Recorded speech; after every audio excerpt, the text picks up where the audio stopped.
தமிழ்நாட்டில் மண்ணடியில் இயங்கிக் கொண்டிருக்கிற தௌஹீத் ஜமாத்தை தலைமையாக ஏற்றிருக்கிற மக்கள் மட்டும்தான் முஸ்லிம்களாம், மற்றவங்க எல்லாம் காபீர்களாம் தௌஹீத் ஜமாத் சொல்லுகிறார்கள் என்று நம்மின் மீது சொல்லுகிறார்களே.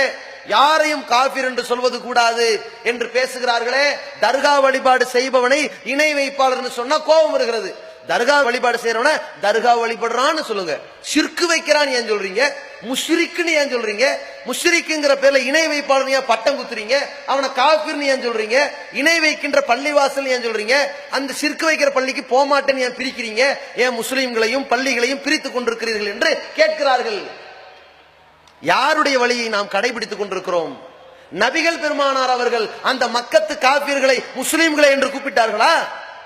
மக்கத்து காபிர்களும் அல்லாஹுவை நம்பினார்கள், அல்லாஹுவை வணங்கினார்கள், அல்லாஹ்விடத்திலே துஆ செய்தார்கள், அல்லாஹ்விடத்திலே வழிபாடு நடத்தினார்கள், தொழுதார்கள், நோன்பு வைத்தார்கள், ஹஜ் செய்தார்கள். அபூ ஜஹல் பத்ர் யுத்தத்திலே அல்லாஹ்விடத்தில் தான் பிரார்த்தனை செய்தான்.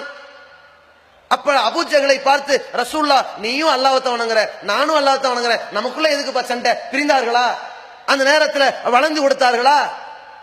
என்ன பேசினார்கள்? நான் அல்லாஹ்வை மட்டும் வணங்குற, நீ அல்லாஹ்வோடு கண்டவர்களையும் வணங்குகிறாய், படைப்பினங்களை வணங்குகிறாய், நீ வேற நான் வேற. யுத்தத்தை ஏன் பிரகடனப்படுத்தினார்கள்? அபூ ஜஹலுடைய கூட்டம் யார்?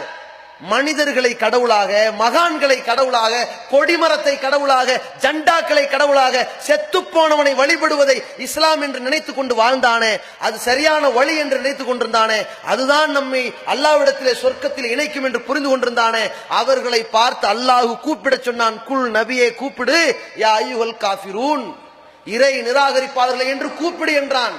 ரசூலுல்லாஹ் கூப்பிட்டார்கள். அதே போன்றுதான் நாமும் சொல்கிறோம். இந்த உலகத்திலே இந்த நபர் காஃபிர், இந்த நபர் காஃபிர் என்று நாம் யாரையும் சொல்ல மாட்டோம்.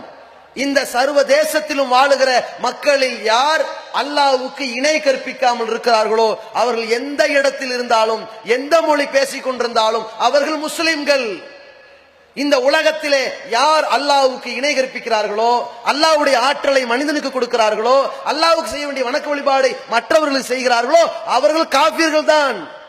அவர்கள் தாடி வச்சாலும் சரி, தொப்பி போட்டாலும் சரி, முஸ்லிம்களின் அடையாளத்தை போன்று என்ன காட்டிட்டு போனாலும் சரி, அவர்கள் காஃபிர்கள் தான் என்பதில் நாம் சளைக்காமல் பதில் சொல்வோம். இது நபிகளாரின் வழிமுறை என்கிற அடிப்படையிலே சொல்லிக் கொண்டிருக்கிறோம். அப்பொழுதுதான் இஸ்லாம் என்றால் என்ன என்கிற ஒரு தனித்தன்மை உலகத்திற்கு தெரியும். நீ ஷிர்க் வையாம போ, எல்லாரும் சேர்ந்து முஸ்லீம்னு சொன்னா இப்படிப்பட்ட குட்டையில் சாக்கடையில் நம்ம இணைய சொல்லவில்லை ரசூலுல்லாஹ். சத்தியம் எது அசத்தியம் எது என்று பிரிவினை காட்டி கொடுக்க வேண்டும். சத்தியத்தை அசத்தியத்திலிருந்து வேறுபடுத்தி காட்ட வேண்டும். அல்லாஹ் வணங்குறேன்னு சொன்னோன்னு முஸ்லீம் ஆக்கிட முடியுமா? அல்லாஹ்வை மட்டும் வணங்குறேங்கிற கொள்கைக்கு வரணும். எந்த நிலையிலும் அல்லாஹ்வுக்கு இணை வைக்க மாட்டேன் என்று வரணும். அல்லாஹ்வுக்கு இருக்கிற ஆற்றல் எவனுக்கும் இல்லைங்கிற நிலையில் வரணும். அது மகானுக்கு இல்ல, மந்திரவாதிக்கு இல்லைங்கிற கொள்கைக்கு வரணும். அப்பதான் முஸ்லிம். அப்படிப்பட்ட முஸ்லிமை தான் திருமணம் முடிக்க வேண்டும்.